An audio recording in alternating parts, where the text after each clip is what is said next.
So we've seen 5 days of the week, and today we'll see the 6th one, and we'll share a little tips and tricks with you. Namaste everyone, and welcome to Om Incense Show with DJ, a show that helps you increase your incense quotient. So if you are an incense enthusiast, consider subscribing. So we've seen the 5 days of the week and all the incenses that need to be used on those days and the popular associations, the deities that are worshipped on those days. Now the last day that we have today is Saturday. So Saturday is the most popular associations for Saturday are with Shani Bhagwan. For Shani Bhagwan you would use stuff like camphor, and in fact it's a very good practice to light up a few pieces of camphor at your main entrance, especially on Saturdays, and you would just make it a lifelong habit for you and do it for as long as you can, and it's going to unblock a lot of obstructions from your life. So that's a very good practice. And whenever you're going to worship Shani Dev, if in case you are worshipping Shani Dev specifically, you would want to use camphor for him and Google as well. So that's for Shani Dev.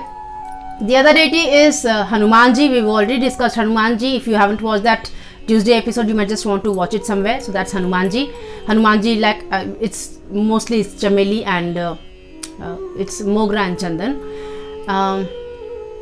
The third deity is Kali Ma. So for Kali Ma, it's either Google or Dhuna. So those are the two things that we would use for Kali Ma. And Kali Ma, like we all know, is a very protective force, and she's a no mess kind of a force, you know. So she is a mother, a very, very loving mother, a very protective one, but you cannot mess around with her. However, there's a difference between, you know, worshipping for bhakti and worshipping for a particular wish fulfillment. So that's always there. However, normally for Saturday, it's a very good practice to light up Google or Dhuna for Kali Ma. So that was about Saturday. Now there are a few things, you know. So whenever you are worshipping any Vedic deity, you know, any Vedic form of a deity, because any deity will have both Vedic and Tantric forms. So if you're worshipping Vedic deities, Vedic forms of deities, so if it's like normal daily puja or if it's for bhakti, then you could use any of the incenses, specifically Chandan. Chandan is a very, very good one because it gets us in that delta state of mind, that deep relaxation state of mind. And you know, these days it's of course we all know that the Indian sandalwood has been almost lost now, because that old you know, those ancient trees that we had, all gone because of the greed, because of all of our greeds and so much of invasion that happened in India and so much of rampant usage of it. So we've lost everything basically. That's all we have to say.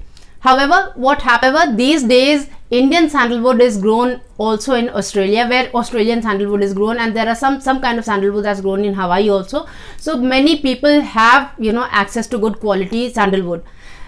However, there is one point I would like to say here. I don't know, you might want to agree with me or you might not, but that's what I believe. Trees have, you know, the country that we live in has a special importance, you know, because even though the santalol quantity is 95% in Indian sandalwood, which is why it's considered quite superior. I'm not sure if that is the same kind of quantity that is, you know, that is available in the Australian sandalwood as in the sandalwood, the Indian sandalwood that is grown in Australia. One thing that we need to note is that the climate that is there in our country, and especially a place like Mysore or Bangalore, any place in South India, it's deeply rooted in traditions, and there has been so much of you know, the pujas and so much of yagya and jap. If you say that, you know, these places are tabo bhumi, where a lot of puja happens every day, and all of that vibration adds to the charm of that sandalwood that is there in that area, which I'm sure is not going to happen anywhere else, because of course in Australia we do not have Indians praying like that, like the way we do here. So that's the reason Chandan is, and whenever in doubt, the only thing, I mean the one thing that you can always go back to is Chandan. So Chandan is there, of course rose, jasmine, Google is a very good one. So these are the incenses that, you know, whenever in doubt you can of course light up any of these, and they're just fine for any deity any day. A good quality chandan is always yellower in comparison to the chandan that doesn't have a lot of oil. A chandan that has a lot of oil in it is yellower. So that is just a trivia that I wanted to share with you. So like I said, whenever you're worshipping a Vedic form of a deity, you could use chandan, dhuna and all of those things. Whenever you're worshipping a tantric form of a deity, the best incense would be guggal, camphor and dragon's blood, like I said. And there are quite a few blends which are like specifically for deities or for planets or for rituals. Those could be used. Some of the traditional blends that comes from the south of India are excellent, like there's something called Aparajita Churnam, and there are very many blends. However, those come in loose incense forms and you need to use them up on the heated charcoal or probably coconut coir or coconut shell, something like that. And it's a very good practice to smudge your house with these kind of traditional blends. So you must always have a very good quality traditional blend with you all the times. So basically your intent and purpose of your worship will decide the kind of incense that you want to light up. Now if you talk of festivals, there are quite a few incenses that you might want to associate with particular festivals, and I'm talking of a few here. So like for Navratri, because it's specifically for Devi, for Bhagwati Ma, so you could use dhuna and guggal and dragon's blood, of course. These are the three incenses that you would like to use throughout the Navratri period. For Holi, the incense of choice would be jasmine, patchouli, agar, musk. These are, because Holi is considered a festival of love. Of course, people have spoiled it, but that's a different case. But initially, it is in fact supposed to be a festival of love. So Madan Utsav it used to be called. So Holi, we could use any of these. For Diwali, because it's the night of Lakshmi Ma, and you could use rose, jasmine, camphor, guggal. So these are the things that you would use for Lakshmi Ma. If you're in Bengal, you of course have you worship Kali Ma and you have your own choice, so you could use guggal or dhuna for her. Now a few don'ts. It is not considered good to light up incense stick inside our homes. Of course, people use incense stick because it's very easily available, and there are quite a few variants in it which are like not really available in other forms of incense. But because of the bamboo core in it, if you can get, these days we have quite a few bamboo-less incense sticks also, so you could just if you want that ease, you could use those as well. But otherwise, bamboo is not supposed to be good. Even the modern research has found out that the burning of bamboo releases lead in the atmosphere, which is carcinogenic.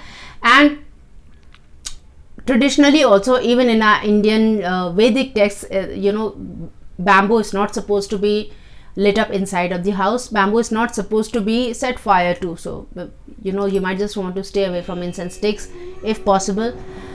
The other thing is that please don't ever use those wet dhoop, those black ones that come. Please, they're very bad. You must not use them. Almost I guess 98% of those has rubber in it, so you might just want to stay away from those.